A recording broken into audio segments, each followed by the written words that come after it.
Hello and welcome. Today, we delve into a story that redefined the very essence of industrial achievement during the chaos of World War II. At the heart of it is a revolutionary shift. A massive fleet of ships built in record time, transforming what once took months into mere days, all driven by daring innovation and unshakable determination.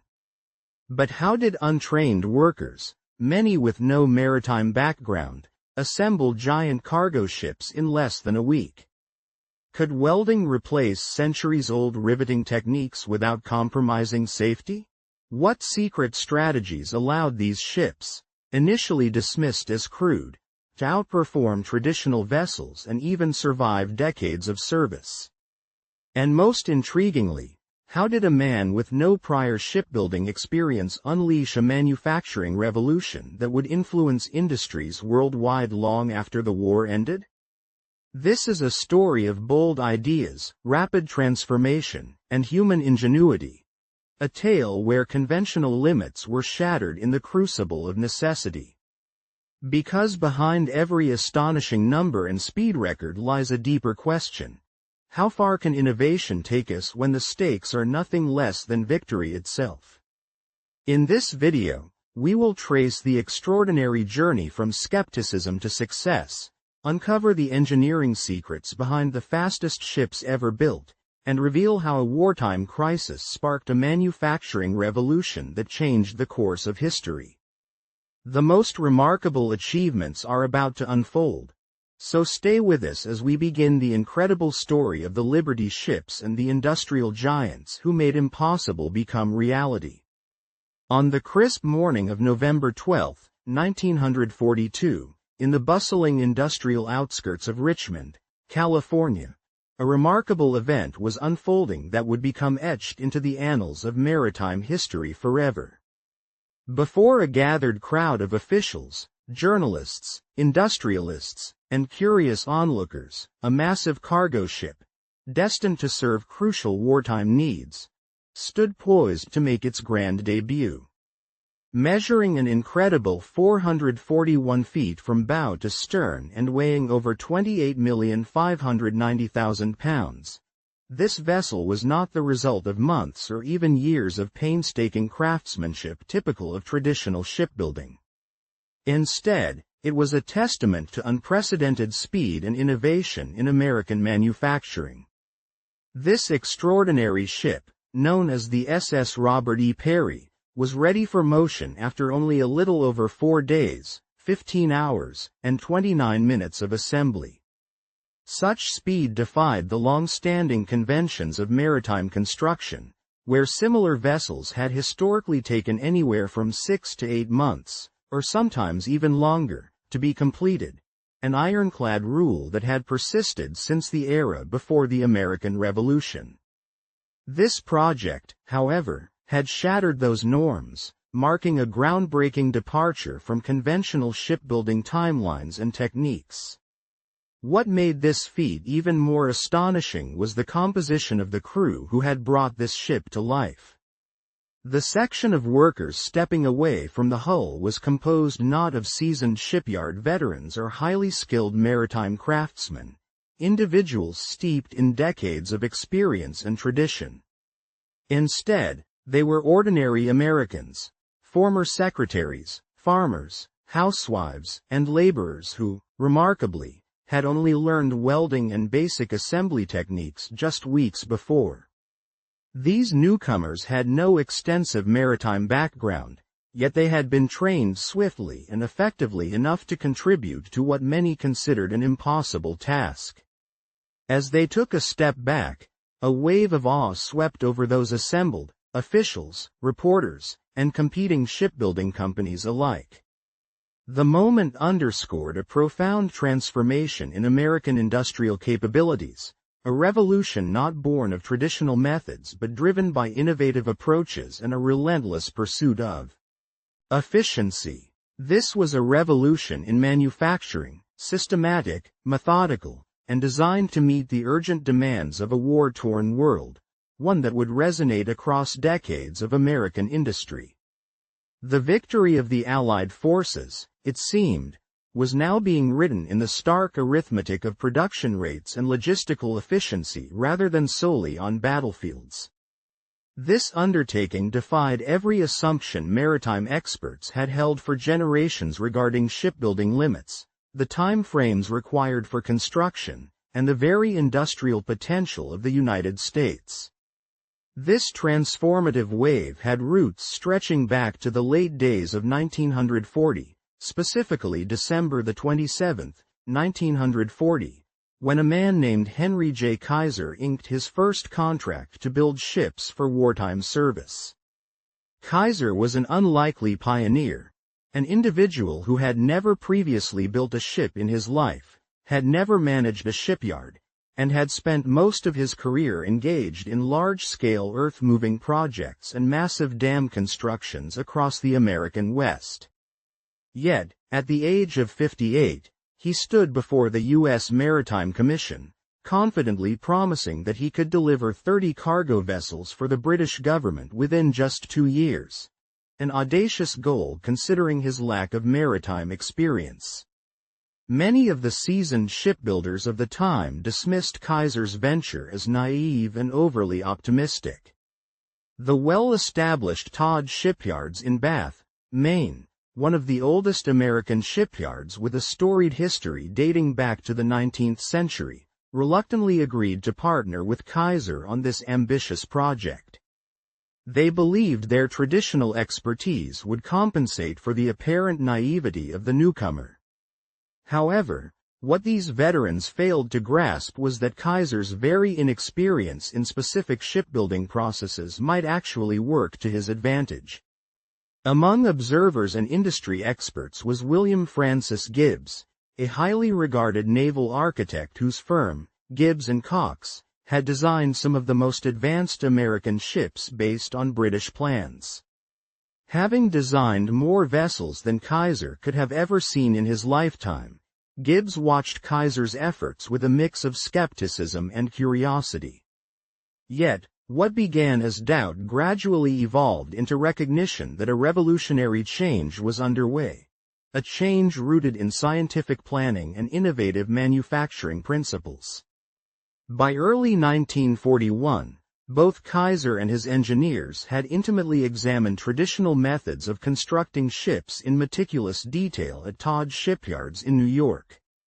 It became immediately clear, despite the complex and intricate design of a warship, that the old, slow, labor-intensive methods would be inadequate to meet the blisteringly tight schedules demanded by wartime logistics. The need for a new approach was glaringly obvious. Kaiser's chief engineer, Clay Bedford, had recently visited an automobile assembly line at the Ford Motor Company plant in Detroit. There, he had observed chassis components moving along conveyor belts, with workers attaching prefabricated parts at each station in a precisely coordinated sequence. Witnessing this highly efficient process firsthand, Bedford returned to California convinced that ships could also be built using similar. The initial jolt of surprise came unexpectedly, when Kaiser boldly proposed an innovative shift in shipbuilding methodology, entirely eliminating the time-honored tradition of riveting. Historically, constructing ships was an intensely manual process, which relied heavily on the use of rivets, small, heated metallic pins inserted through overlapping steel plates and hammered into place to secure them firmly. This technique required the steady hand of a highly skilled riveting crew working in perfect harmony, capable of installing roughly 100 rivets each day under ideal conditions. When considering the construction of a single Liberty ship, a towering testament to wartime manufacturing efficiency, it's estimated that approximately 1 million rivets would be necessary to complete the task through traditional methods. Such a labor-intensive process not only extended construction times but also demanded significant manual effort and precision, making rapid mass production nearly impossible under normal circumstances. Contrary to these long-standing procedures, Kaiser suggested a revolutionary alternative, replacing riveting altogether with electric arc welding.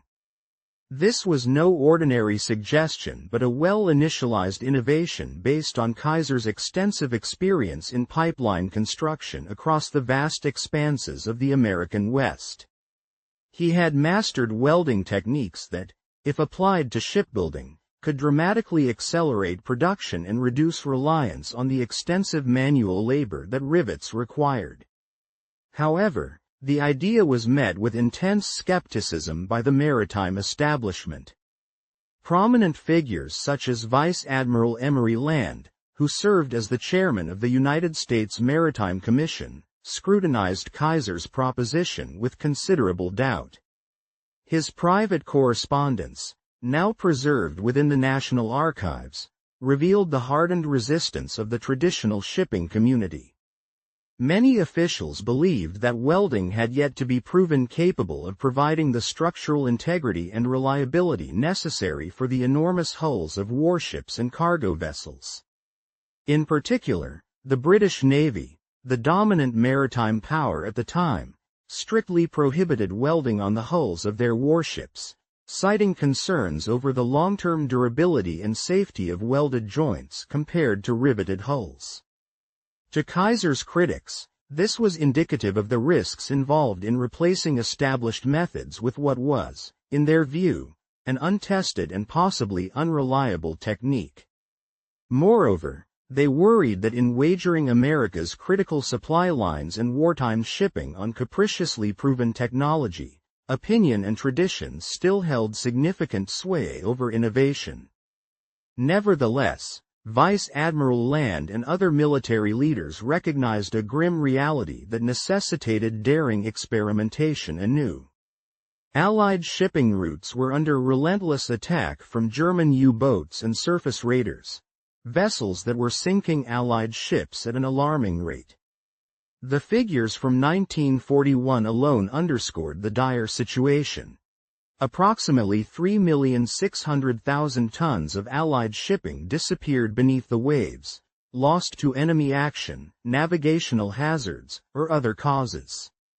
Britain, starved of resources and overwhelmed by the relentless threat, teetered on the brink of starvation itself. At this precarious juncture, relying solely on the traditional shipbuilding methods, which required an average of 230 days to complete a single cargo vessel, became an untenable strategy. Such lengthy construction timelines meant that the Allies risked losing the Battle of the Atlantic long before American manufacturing could significantly increase its output. The urgent need for ships, therefore, pressed policymakers into accepting drastic measures. Among the options considered, Kaiser's proposal to adopt welding represented not confidence per se but an unavoidable necessity. A desperate gamble aimed at doubling or even tripling ship production rates. In the winter of 1941, a significant moment in this story unfolded.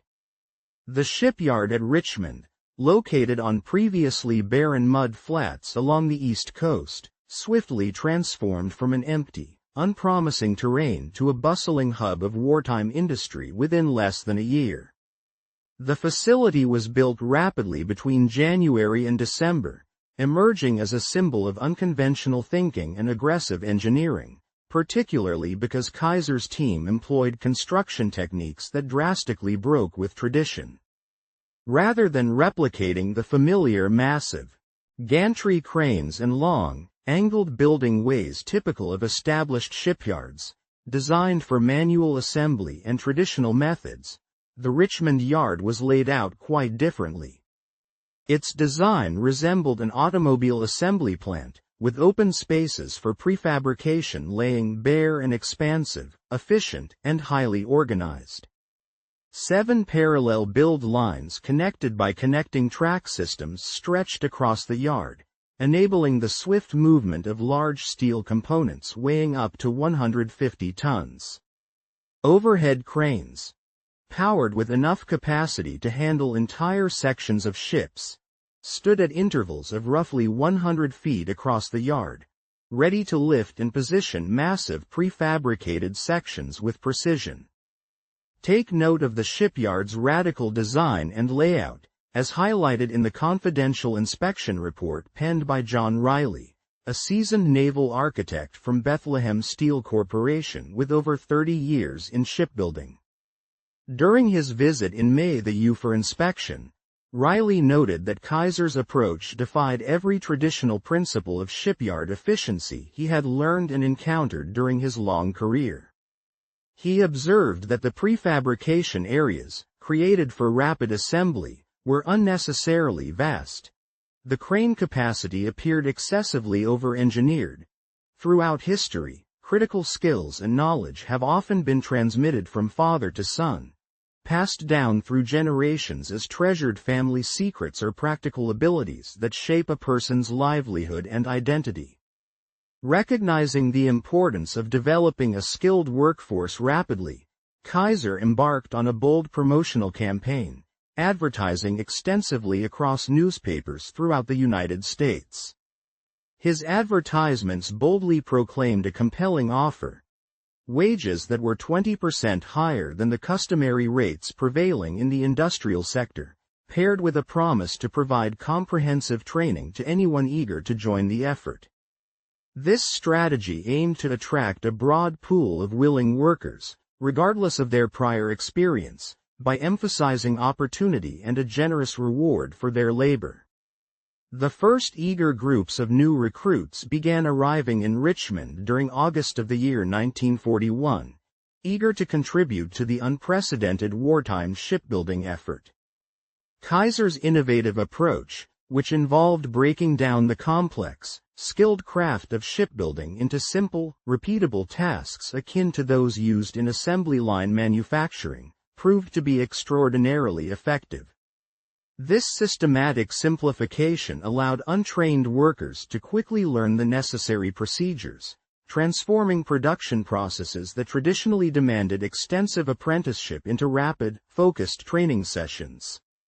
By the time October of the same year rolled around, Kaiser's shipyard workforce in Richmond had grown to encompass more than 10,000 workers, with fewer than 200 of them possessing any previous experience working at sea or in shipbuilding. Historically, traditional welders would dedicate at least 4 years to apprenticeship programs, acquiring a broad set of skills covering the entire spectrum of metalwork, welding techniques, and ship construction intricacies. In contrast, Kaiser's instruction personnel condensed this knowledge into approximately 2 weeks of targeted training. Workers were not expected to master every aspect of welding. Instead, they were trained to perform specific tasks like welding the vertical seams on bulkheads, horizontal deck plates, or curved hull sections. These tasks, although repetitive, formed the core of the construction process and could be executed efficiently once workers became familiar with them through practice. As the months progressed into late 1941 and early 1942, an unexpected development began to emerge, one that profoundly altered perceptions about manufacturing speed and workforce capabilities. The time needed to construct Liberty ships at Kaiser's Richmond yard, a key industrial effort during the wartime period, started to decrease sharply and significantly. The very first Liberty ship produced by Kaiser took an astonishing 197 days from start to finish. Remarkably, the second vessel required only 169 days, a noticeable improvement.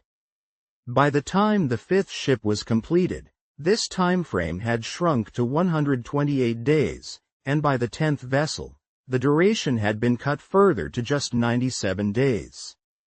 By the spring of 1942, Kaiser's team in Richmond was routinely producing Liberty ships in an average of only 70 days, an unprecedented pace that challenged traditional standards. This rapid acceleration in shipbuilding prompted concern among conventional shipyards along the coast, which watched with a mixture of alarm and intrigue. These established yards relied heavily on seasoned, highly skilled crews, craftsmen who spent years honing their craft, yet Kaiser's workforce, largely untrained initially, was achieving production rates on par with these expert teams. This counterintuitive achievement illuminated the extraordinary power of the prefabrication methods Kaiser employed, methods that many established shipbuilders had previously dismissed as outdated or impractical. Instead of building ships sequentially from keel to deck, Kaiser's yards adopted a radically different methodology. They fabricated entire sections of the ships simultaneously across the facility. While one team of workers meticulously assembled the bow sections in dedicated prefabrication areas, other crews concurrently constructed stern sections, deckhouses, engine rooms, and bulkheads. This parallel process significantly channeled resources and labor into multiple facets of the ship's construction at once, drastically cutting down the overall build time. When each section was completed, towering cranes would lift and position these massive modules onto the ship's framework, where welding crews would then meticulously join the components together, effectively creating a seamless whole. In a detailed interview with Fortune magazine in 1943, Albert Wooding, who served as the production supervisor at Richmond Yard No. 2, explained the efficiency gained through this innovative approach. He contrasted Kaiser's methodology with traditional practices, stating, "In conventional shipbuilding, you cannot install the engine until the engine room is built. You cannot complete the engine room until the hull itself is finished.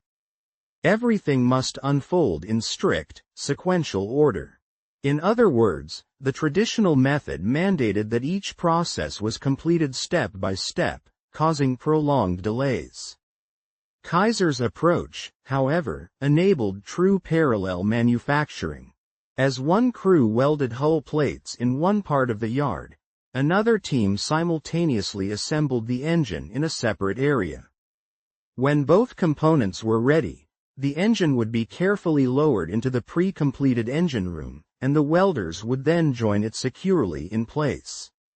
This simultaneous execution of tasks that once took weeks to complete, such as fitting out essential ship components, reduced what was formerly a lengthy process into a matter of hours. The goal was to orchestrate the entire assembly of a ship within a single, continuous 8-hour time frame. A remarkably audacious plan that aimed to revolutionize traditional shipbuilding methods. Such an undertaking was even more unsettling to established maritime authorities because it meant dismissing the centuries-old practices that had historically defined ship construction.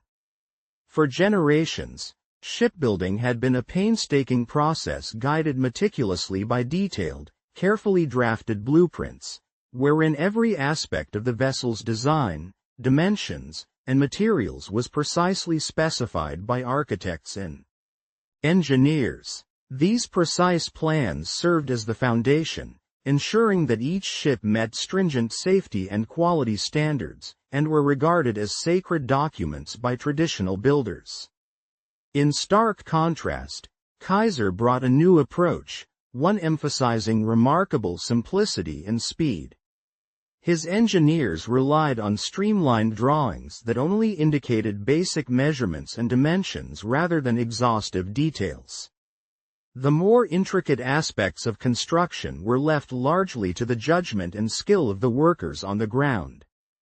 To veteran craftsmen and maritime authorities accustomed to rigorous, detailed plans, this appeared reckless, almost reckless enough to compromise the integrity or safety of the resulting vessels. Kaiser, however, defended his methodology by framing it as unprecedented flexibility, an innovative deviation from conqueringly rigid standards designed to adapt swiftly to the urgent demands of wartime production. At the time, Vice Admiral Howard Vickery, serving as vice chairman of the Maritime Commission and having a distinguished career in the Navy, initially opposed Kaiser's sparsely detailed specifications. He, along with many others, believed that such a relaxed approach threatened to undermine the quality of American ships. Yet, over study and observation, his apprehensions diminished as the results began to speak for themselves, vividly illustrated in commission meeting minutes that recorded this unexpected transformation from skepticism to cautious support. In the early months of 2042, I personally opposed Kaiser's plea to further relax drawing standards. I believed the immutable laws of maritime manufacturing insisted on a level of precision akin to that used in automobile assembly, something that could not be compromised in ship construction. The importance of accuracy, I argued, was non-negotiable given the enormous stresses ships endured at sea. However, by March of that same year, Kaiser's shipyards had increasingly proven their capability, outproducing traditional builders by a striking margin of 40%. By June, this lead had ballooned dramatically, reaching a staggering 70%. It became glaringly evident that the overarching principle was that perfection, while admirable, was not always necessary. In many cases, it could even hinder progress. The ships crafted in Kaiser's yards might not have been as aesthetically refined or meticulous, but they were sufficient in function. Notably, these ships, although perhaps less elegant, were more practical.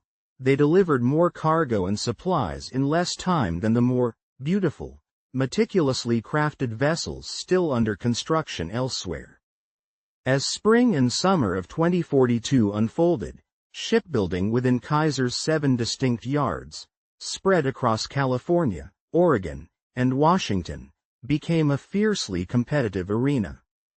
The atmosphere among these facilities grew electric, driven by a mixture of ambition and the desire to surpass rivals. Edgar Kaiser, serving as vice president and general manager, was entrusted with overseeing all Kaiser shipyards, with particular focus on the significant yards in the Pacific Northwest, including the Oregon Shipbuilding Corporation based in Portland. Meanwhile, Clay Bedford managed the Richmond yards situated in California. Both men, fueled by relentless ambition and a desire to excel, engaged in an informal yet intense contest, challenging one another on which yard could produce ships at a faster rate.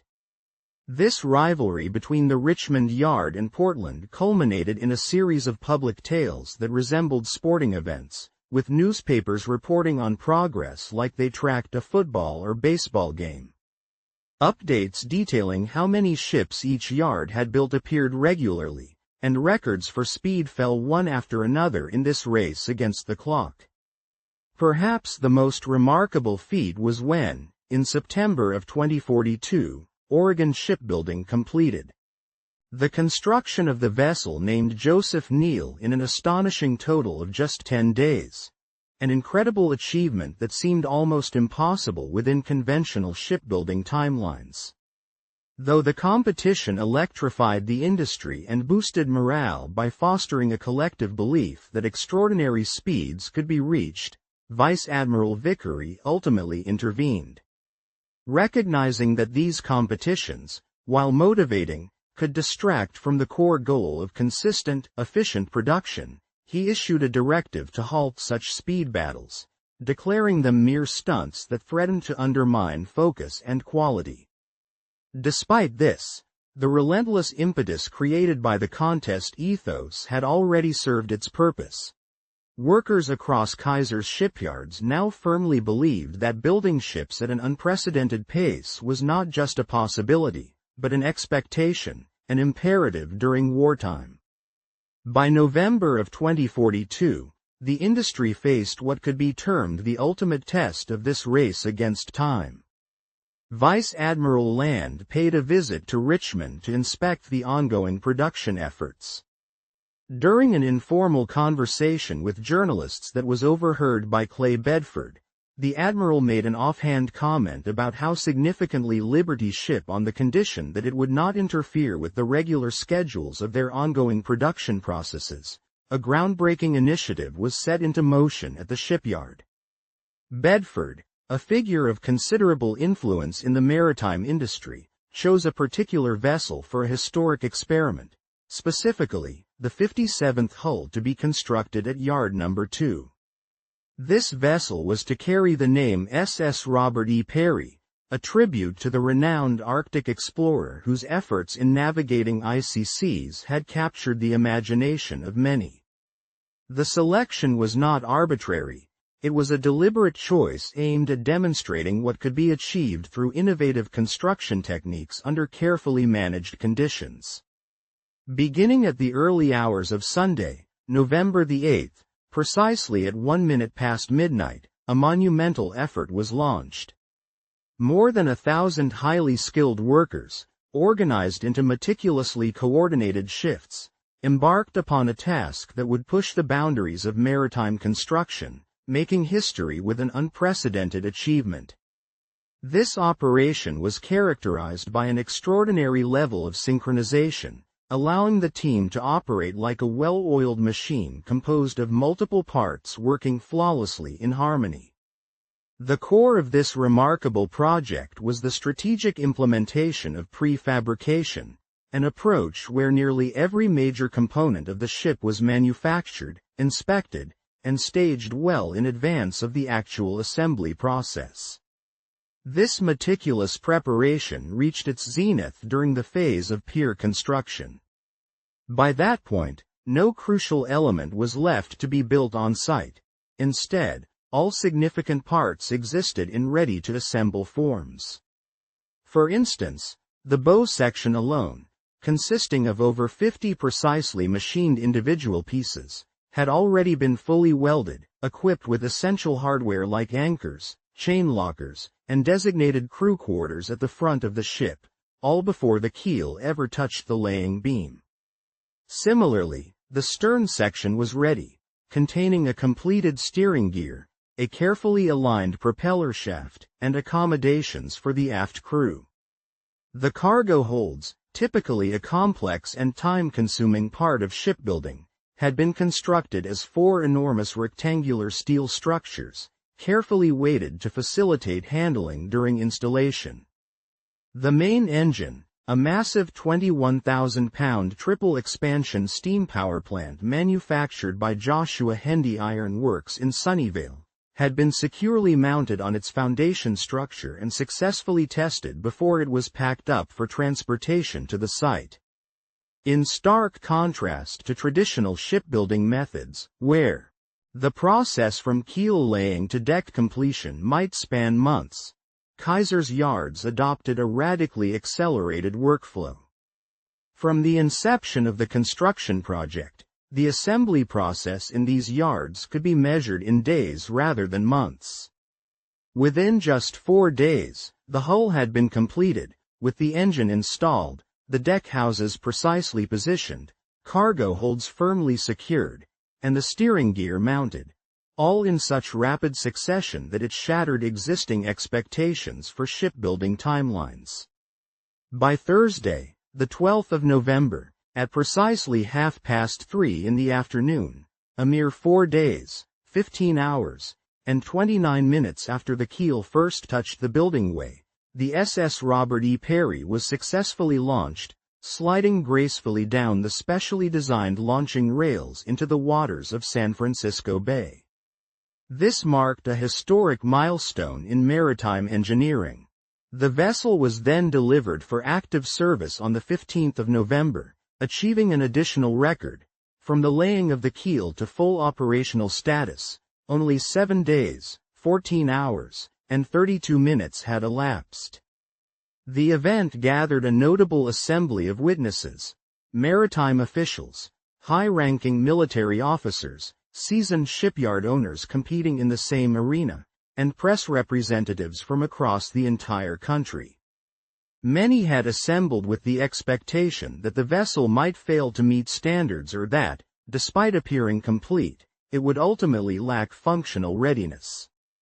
Contrary to these grim expectations, they witnessed a ship that was not only fully operational upon launch but also nearly ready for service, requiring only minor fitting-out adjustments before it could be put into active duty. Among the audience was Vice Admiral Land, who attended the launch and addressed the assembled crowd through brief remarks that were captured by newsreel cameras, a powerful testament to this historic moment. His words reflected a moment of profound recognition from the maritime establishment, a recognition that traditional views of shipbuilding had been fundamentally altered. He stated, "6 months ago, I would have declared this impossible." His statement carried weight because it marked the moment of an acknowledged paradigm shift, an acknowledgement that the centuries-old wisdom and accumulated experience on how ships could be built efficiently and effectively needed re-evaluation.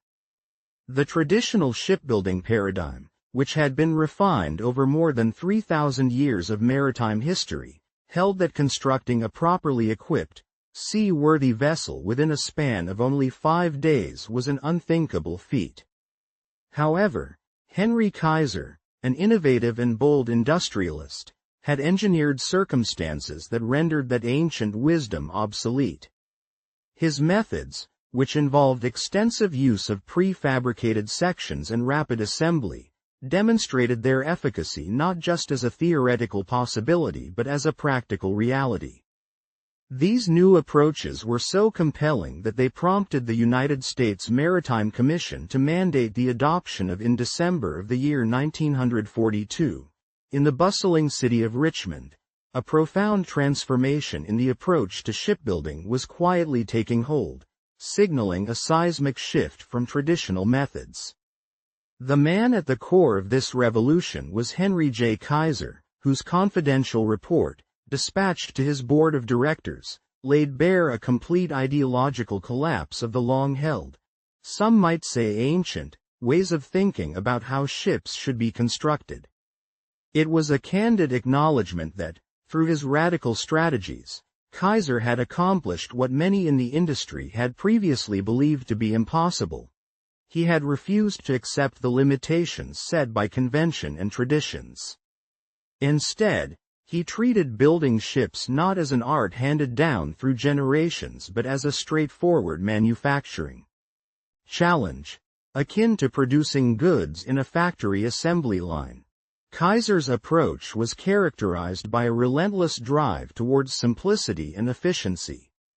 Where traditional shipbuilders aimed for painstaking perfection, often embracing bespoke craftsmanship, he opted to streamline processes and standardize components wherever feasible. Customization gave way to uniformity, and skilled labor, cultivated over years within the confines of guild-like systems, was replaced by training large numbers of unskilled or semi-skilled workers to perform specific tasks. This shift allowed for mass production at a scale and speed never before seen in American maritime history. The results spoke volumes. Ships that once might have taken nearly 230 days to build could now be completed in a mere tenth of that time, at about 2/3 of the original cost. By early 1943, American shipyards, at that time operating across the nation, were employing Kaiser's pioneering techniques in over 18 different facilities, all dedicated to the manufacture of Liberty ships. These vessels, critical to wartime logistics, went from being a distant dream to a reality of unparalleled efficiency. The average construction time plummeted from approximately 230 days to only 42 days by the middle of 1943. This rapid ramp-up in capacity had a profound strategic impact. The United States was launching 3 Liberty ships every 24 hours. Such an output meant that the USA was producing more shipping tonnage than the German submarines could realistically sink, drastically altering the balance of maritime power and supply during the war. Yet, perhaps the most revolutionary element of Kaiser's transformation lay not merely in the speed or quantity of ships built but in the quality of the workforce that made it all possible. This new team was notably diverse and inclusive, comprising tens of thousands of women, minorities, and untrained workers, groups often excluded from traditional skilled crafts and considered peripheral by the old guild systems that had governed shipbuilding for centuries. At the zenith of this industrial effort, in 1944, Kaiser's 7 yards employed close to 196,000 workers, a sizable portion of whom, more than 40,000, were women, a truly remarkable number for that era. By mid-1944, women made up roughly 27% of the workforce at Richmond alone. The 3 yards located in the Northwest employed over 31,000 women, contributing significantly to the overall workforce and illustrating how Kaiser's methods leveled social and gender barriers in the factory setting. In addition to gender diversity, African American workers, numbering in tens of thousands, occupied both skilled and supervisory roles such as welders, fitters, crane operators, and team leaders. Their presence in such positions signified a notable departure from the racial segregation and exclusion typical of mid-20th century America, demonstrating a level of workplace integration that was uncommon for the time and made Kaiser's yards a beacon of progress on some social fronts. Beyond the tangible impacts on manufacturing, Kaiser's model also had powerful implications for societal notions about work, skill, and industrial organization. By successfully demonstrating that complex, large-scale manufacturing tasks could be carried out by a trained workforce, without the necessity of existing generations of craft artisans, he challenged and, in many ways, redefined destructive assumptions that skills could only be passed down through years of lineage and tradition. This democratization of skill rooted itself in the very fabric of the wartime effort, hinting at a more inclusive and flexible future for American industry. As the holiday season of 1943 approached, the industrial culture Kaiser fostered once again revealed its distinct character through a poignant display of appreciation. While the traditional shipyards observed Christmas with a brief pause, perhaps a day or two off, Kaiser's facilities chose to maintain continuous production schedules, though with a uniquely humane touch. Instead of simply demanding work during the holiday period, they organized festive celebrations that recognized the sacrifices made by workers. At the Richmond yards, management arranged for traditional Christmas dinners to be served in the cafeteria, offering turkey, ham, and all the customary sides free of charge to workers on their shifts. Local churches sent passionate carolers to lift spirits, and the morale-boosting sounds of the Richmond Municipal Band filled the air. Kaiser himself made a personal appearance at the yards, shaking hands with workers and expressing gratitude for their vital contributions to the war effort. The impact of Kaiser's innovative approaches extended far beyond the walls of his own shipyards, influencing the entire landscape of American maritime manufacturing during the World War II era. At the peak of wartime production, 18 American shipyards were working tirelessly to produce Liberty ships, large, standardized cargo vessels designed for quick mass assembly. By that point, these shipyards had collectively churned out approximately 2,400, that is, 2,400, vessels, a remarkable feat when considering the scale and speed involved. As the war progressed, the design of the Liberty ships was supplemented by the introduction of the Victory ships, which were a larger, faster, and more efficient class of cargo vessel. From 1944 onward, these ships, built with the same pioneering prefabrication techniques and straightforward welding methods, became an integral part of the American maritime effort. Looking at the entire span of the United States shipbuilding output from 1941 to 1945, it becomes clear that the nation reached an astounding level of industrial productivity, exceeding a total of 5,500 vessels. This number, when translated into tonnage, amounts to about 53 million tons of shipping capacity, an achievement that underscores the sheer enormity of America's wartime manufacturing effort. To contemporaries and later analysts alike, the scale of this operation was nothing short of extraordinary, a testament not only to the capacity for rapid mass production but also to the organizational genius underlying the effort. Among those observing from afar was Commander Joseph Kenworthy of the Royal Navy, himself assigned to the British Admiralty delegation in Washington. Kenworthy saw firsthand the impressive natural rigor of the American shipbuilding drive and was both impressed and somewhat envious of their achievements. In declassified reports from the 1980s, he meticulously detailed the American industry's dominance and their unprecedented methods of ship construction. These documents offer a valuable British perspective on how greatly the United States had eclipsed Europe and, in many ways, the world in maritime industrial strength during this critical period.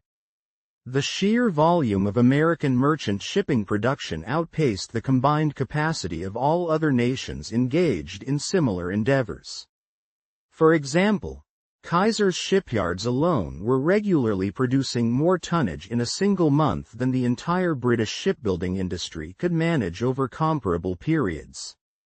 While the ships built using Kaiser's methods were often considered crude or utilitarian, lacking the elegance and fine craftsmanship typical of traditional European or British warships, their functionality was undeniable. They were sturdy enough to float, capable of carrying vital cargo, and mass-produced quickly. This rapid output meant that thousands of ships, adequate vessels, in terms of their operational needs, could be produced in a matter of weeks, a stark contrast to the years of meticulous craftsmanship required to construct a handful of the finest warships in the world by traditional standards. For the Allies, the pragmatic philosophy was clear. Achieving sufficient, functional ships in enormous quantities was far more effective than striving for perfection on a smaller scale. Perhaps the most astonishing aspect of Kaiser's transformation of the shipbuilding industry was what followed the end of hostilities. Conventional wartime industrial forecasts predicted a severe downturn once the conflict concluded, expecting a collapse in shipbuilding activity, leading to tens of thousands of workers suddenly unemployed and scores of costly shipyards abandoned and left to rust. This prediction proved to be partially accurate. Liberty ship production notably ceased in September of 1945, as wartime necessity waned.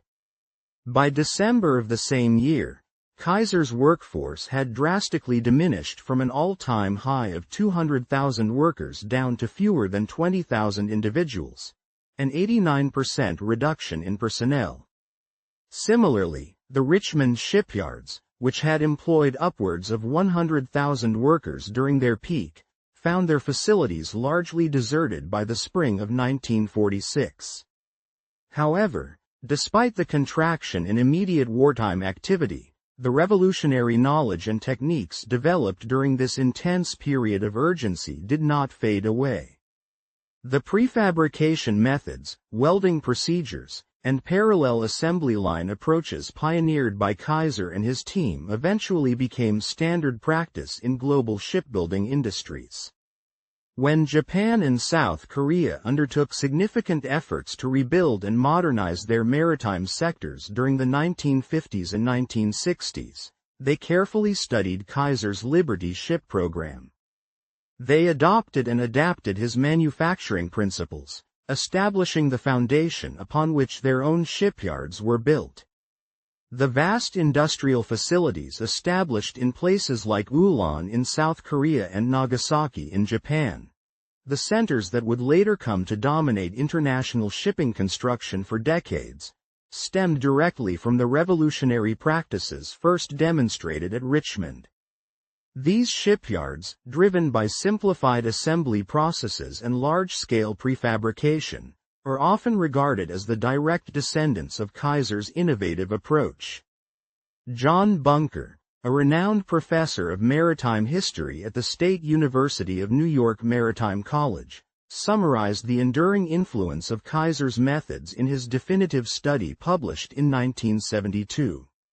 He wrote extensively about how this outsider, who entered the industry unaware of traditional maritime conventions, unshackled by entrenched customs, and eager to the shipbuilding industry, long regarded as an unsuitable and challenging sector for large-scale construction, faced a paradigm shift thanks to the extraordinary efforts and innovations led by a visionary industrialist.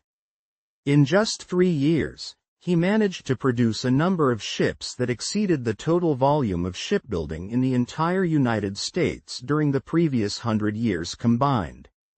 This feat not only marked a remarkable acceleration in production but also fundamentally transformed global shipbuilding standards.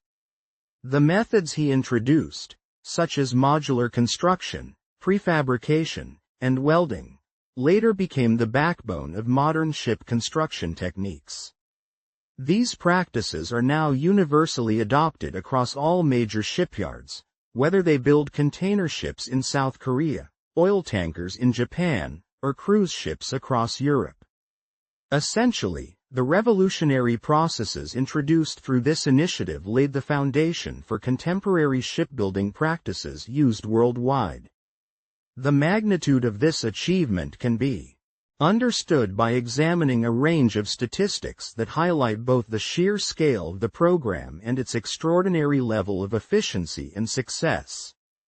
During the period from 1941 to 1945, approximately 2,170 Liberty ships were built across 18 different American shipyards.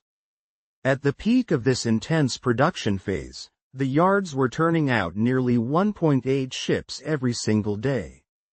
In particular, 7 of Kaiser's shipyards alone contributed to the construction of around 1,490 ships, accounting for approximately 27% of the total merchant fleet built by the United States under maritime commission contracts during the war. One of the most impressive indicators of this industrial miracle is the reduction in construction time per ship. In the early days of the program, the average ship took about 230 days to complete. By the year 1943, this had been drastically reduced to just 42 days, a remarkable improvement attributed to the accumulated experience and operational refinements. The record-setting ship, named Robert E. Peary, required only 4 days and 15 hours from laying keel to launch, a testament to what coordinated efforts and meticulous planning could achieve. As workers became more skilled, labor efficiency improved dramatically. The initial Liberty ships demanded approximately 1.1 million worker hours for completion, but by 1943, this was cut down to roughly 486,000 worker hours per ship. The efficiency was particularly notable in Kaiser's most productive yards, specifically yards number 2 and 3 in Richmond. These yards were able to achieve production levels with as few as 350,000 worker hours per ship.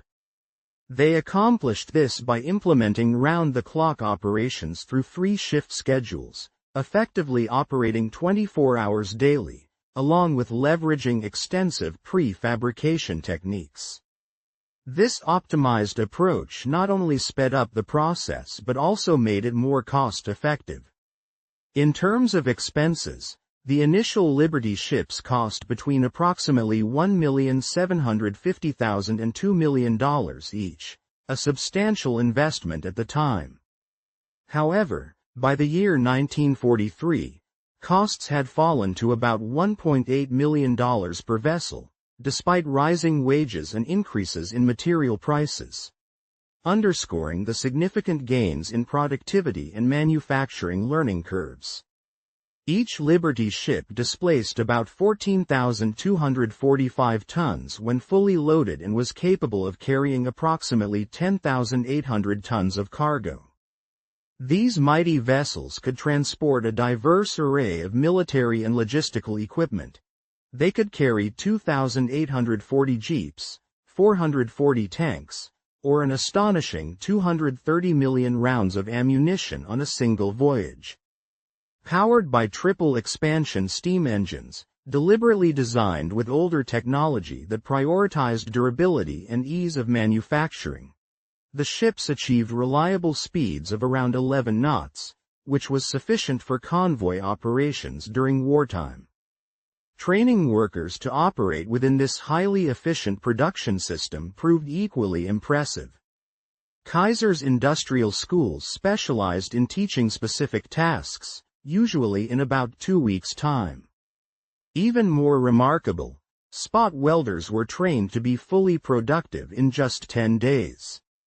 For more complex roles, such as crane operators or ship fitters, training periods ranged from 4 to 6 weeks, an extraordinary feat when compared to traditional maritime skills development, which often required 4 years of apprenticeships to reach basic competency or 10 years to attain master craftsman status. The key distinction was in the approach. Whereas traditional apprenticeships emphasized comprehensive, broad-based knowledge of all aspects of shipbuilding, Kaiser's model focused on specialization. Workers mastered particular, repetitive tasks they would perform hundreds of times, allowing for higher efficiency and faster skill development. This emphasis on specialization not only resulted in unusually rapid training but also contributed to the overall safety and reliability of the ships, as evidenced by the notably low battle casualty rates among Liberty ships. The entire enterprise was a testament to how innovative management, coupled with technological and procedural advancements, could revolutionize an entire industry and dramatically accelerate wartime production capabilities. The remarkable achievements of the Liberty ships served as compelling proof of the efficiency and durability of their construction methods, even amid initial doubts about the rapid assembly techniques used during wartime. Over the course of the war, approximately 2,700 of these ships were built swiftly to meet military and logistical demands. Despite the intense pressure and the hurried fabrication process, only about 200 of these vessels were lost due to enemy attacks, which translates to a loss rate of roughly 7.4%. When compared to the historical loss rates of merchant ships prior to the war, this figure was notably favorable, highlighting that even with weld-based building techniques, initially met with suspicion, these ships were still seaworthy, reliable, and capable of fulfilling their mission in the perilous wartime environment. It is worth noting that some of the ships did face serious structural issues caused by welding defects, resulting in a few catastrophic failures. In particular, 3 ships completely split in half because of brittle fracture issues, a problem that accounted for only about 0.11% of the total production. While this was a tiny fraction, the discovery of nearly 1,400 instances of significant brittle fractures across the entire fleet underscored the seriousness of the issue. Fortunately, true to the credible spirit of American engineering, these failures prompted urgent improvements in welding procedures and steel quality standards. By the year of 1944, these advancements had successfully eradicated the brittle fracture problem, reinforcing the ship's safety and resilience.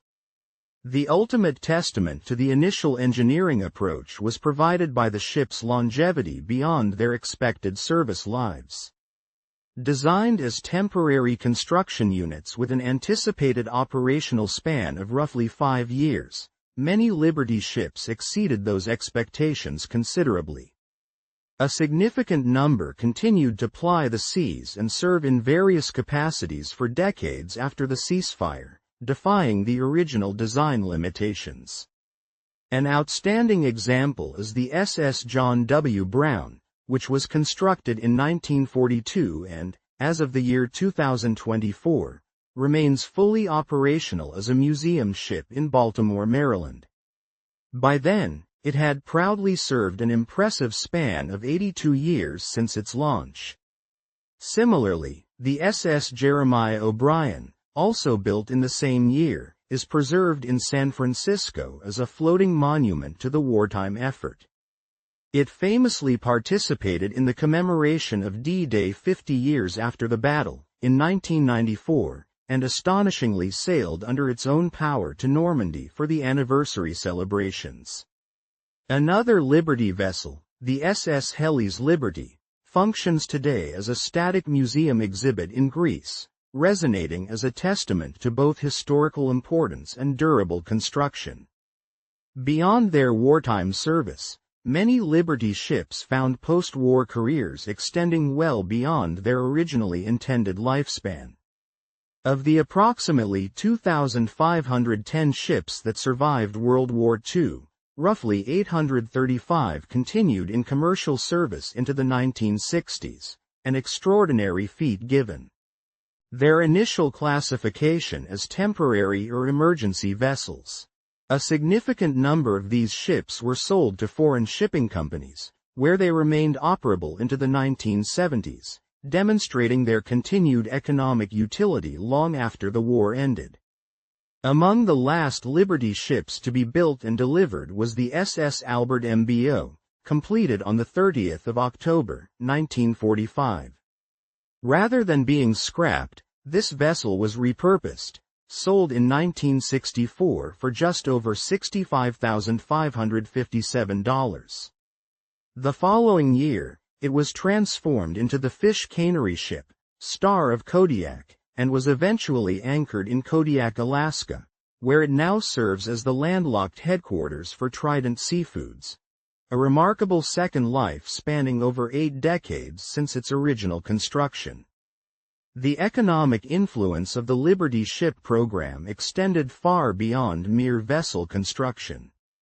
The enormous demand for steel accelerated the expansion of steel manufacturing capacity across the United States, particularly in the western regions. One of the most notable initiatives was Kaiser's establishment of the Fontana Steel Mill, which was specifically built to supply steel for shipbuilding. Completed in 1942, 5 months ahead of schedule, this facility produced approximately 700,000 tons of steel annually, helping to forge California's emerging reputation as a major steel-producing region for the first time in history.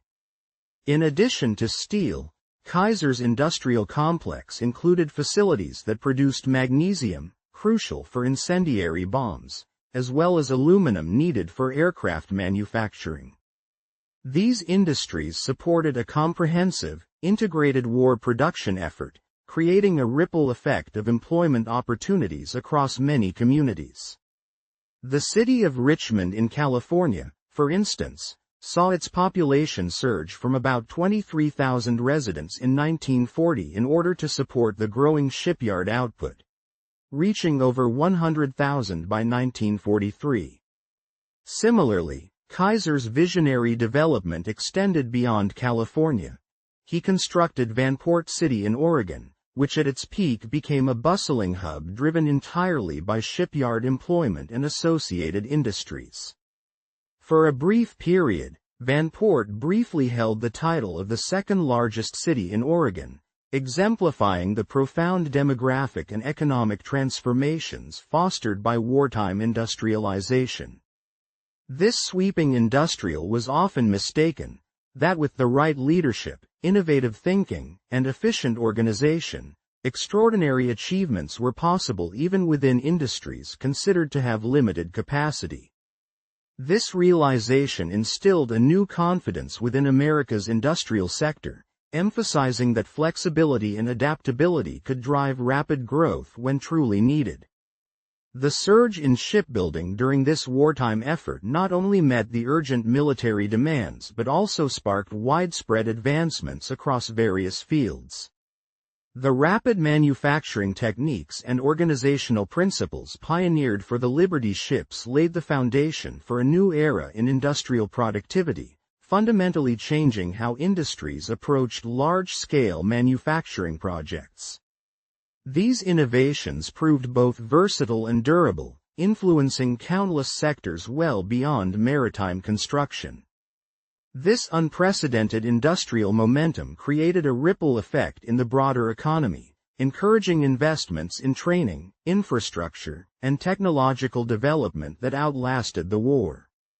The lessons learned during this period openly demonstrated that what might seem unachievable under normal circumstances could be attained through focused effort and strategic coordination. Such insights fostered a mindset shift among industry leaders, emphasizing that barriers are often psychological or organizational rather than purely technical or physical. Within this transformative environment, many young Americans, especially women and minorities, were provided opportunities they had previously been denied. The rapid expansion of workforce talent enabled countless individuals to develop skills and competencies that opened doors to long-term careers. These new pathways had a lasting societal impact, helping to break down traditional barriers and promote greater inclusivity in industrial employment. Moreover, the technological innovations developed in the shipyards extended their influence into diverse sectors once peace resumed. Advanced welding techniques refined under wartime pressure became integral to structural steel engineering, while the methods for fabricating equipment for refineries and pressure vessels gained prominence across industries. The concept of prefabrication, assembling components in factories before transporting them to building sites, was pioneered in Richmond, and this approach revolutionized construction practices worldwide. The organizational principles that underpinned the wartime shipbuilding effort, such as parallel production lines, simplified specifications, and intensive worker training, became foundational themes in modern operations management and industrial engineering education. These practices made manufacturing more efficient, reliable, and adaptable, setting standards that persist to this day. The significance of this industrial revolution was underscored by figures such as Professor Michael Porter of Harvard Business School, who highlighted the Liberty Ship program as a quintessential example of rapid capability development.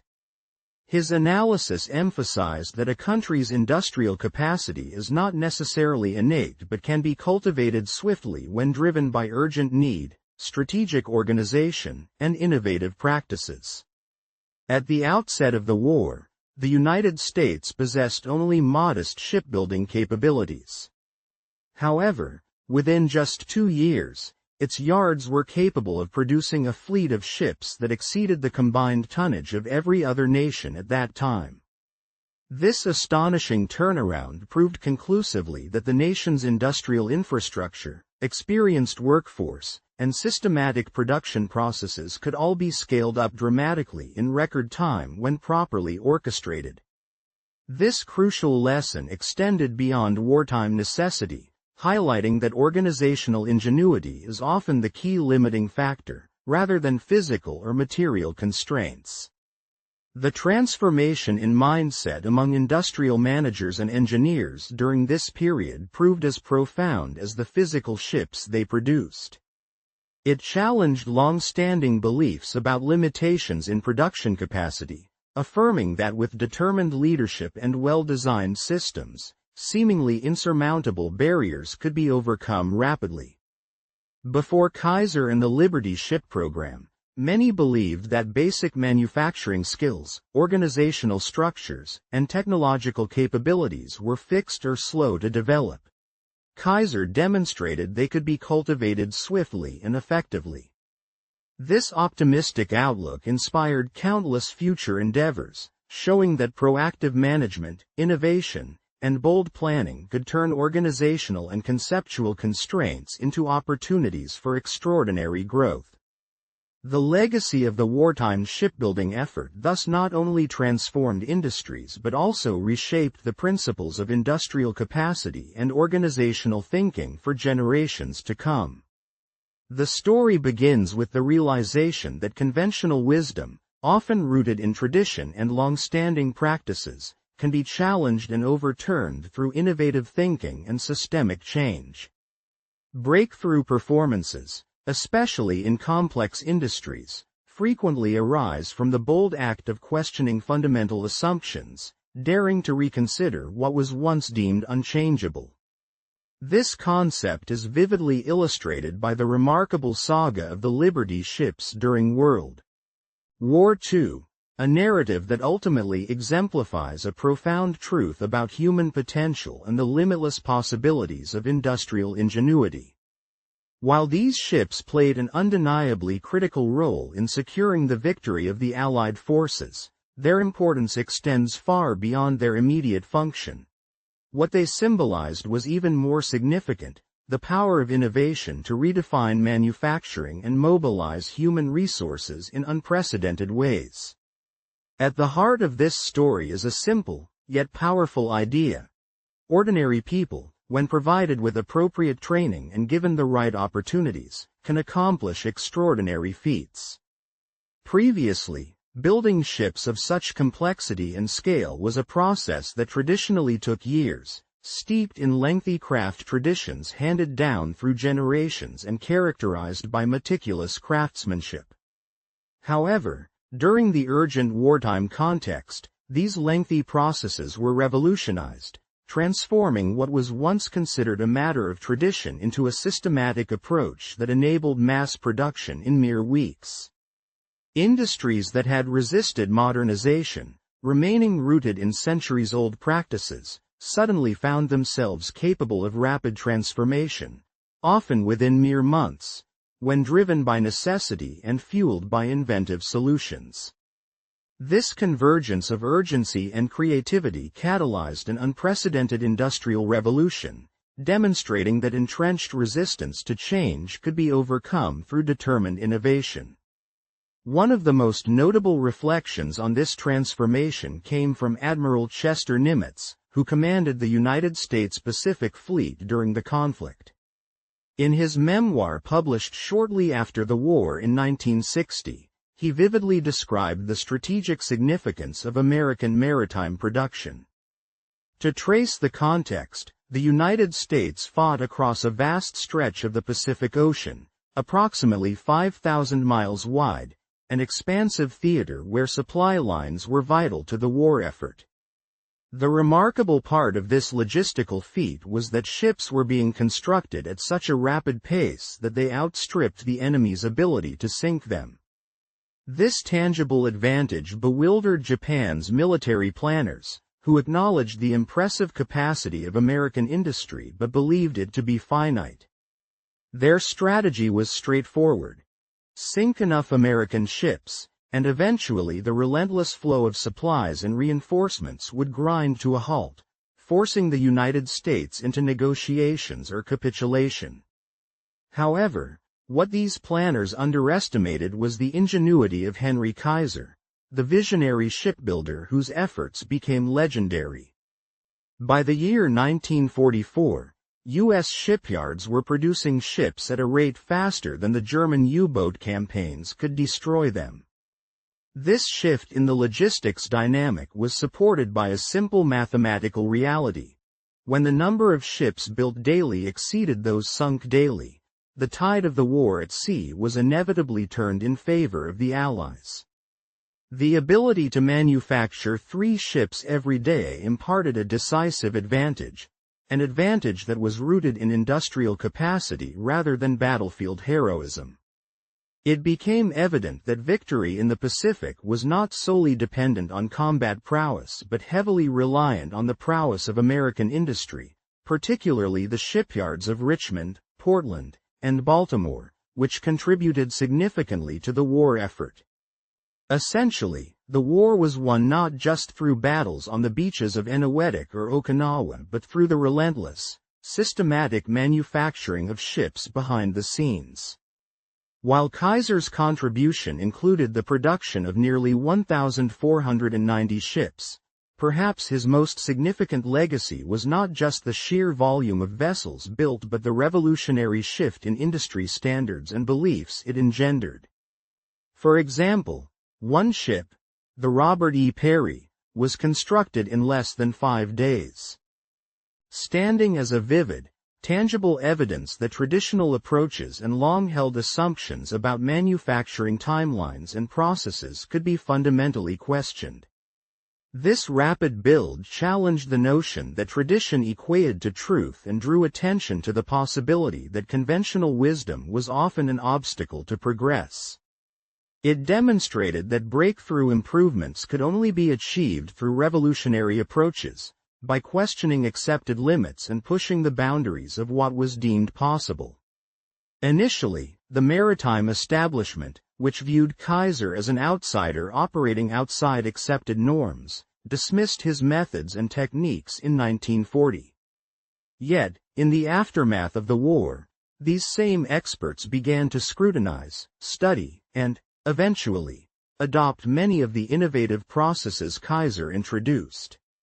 Over time, his systems of modular construction, streamlined workflows, and standardized operations ultimately permeated the broader manufacturing landscape, influencing industries far beyond shipbuilding. The workforce responsible for these rapid advancements were predominantly young laborers who learned essential skills such as welding, fitting, and fabrication. Their newly acquired expertise gave them confidence and a sense of purpose, which they carried into their subsequent careers during peacetime. These workers, armed with their skills and empowered by the innovations they helped implement, contributed significantly to rebuilding and revitalizing America's economy after the war. They exemplified how, through systematic organization and a willingness to challenge outdated, the remarkable episode that unfolded in the shipyards of Richmond during a pivotal period in history not only demonstrated remarkable ingenuity but also established a lesson that remains profoundly relevant today, especially in industries confronted with seemingly insurmountable challenges. This episode was driven by the construction of a staggering 2,710 vessels, an extraordinary feat that, despite the passage of decades, continues to serve as a powerful testament to human perseverance and innovative spirit. These ships, now mostly dismantled and recycled, or resting silently at the bottoms of the oceans, once symbolized a transformative shift in manufacturing and industrial processes.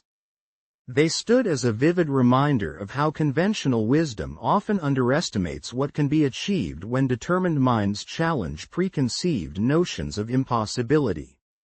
While the era of the Liberty ships has long passed, the revolutionary principles they embodied remain influential, permeating modern shipbuilding yards, shaping contemporary manufacturing techniques that leverage prefabrication, and informing specialized training programs designed to impart targeted skills rapidly rather than slowly, cultivating broad, general knowledge. Moreover, these principles have inspired managers and leaders across various industries to question the very idea of impossibility, compelling them to reconsider whether what is deemed impossible by others truly cannot be done, or simply awaits a breakthrough solution yet to be discovered. Henry Kaiser's enduring impact lies not merely in the physical remnants of steel he helped forge but also in the revolutionary approach to problem-solving and production he championed. He demonstrated that what dedicated groups of people can achieve when freed from the shackles of tradition and encouraged to abandon old limitations can be truly extraordinary. It was Kaiser who, starting in December of 1940, when he signed his first shipbuilding contract without any prior experience in the field, showcased that innovation often begins at the point where expertise merely suggests impossibility. Just 2 years later, in November of 1942, the ship named Robert E. Peary was launched after less than 5 days of construction, an unprecedented acceleration that defied standard expectations. And by September of 1945, the final Liberty ship was delivered, marking the culmination of a revolution in industrial production that redefined what was feasible. Throughout this rapid and massive expansion, Kaiser proved that revolutionary progress in industry is not achieved through slow, incremental improvements but rather through a fundamental reimagining of what human ingenuity can accomplish. The fleet of over 2,700 Liberty ships, each a vessel of hope and resilience, were not just carriers of cargo across vast stretches of ocean. They were floating embodiments of ingenuity and resourcefulness. They stood as proof that,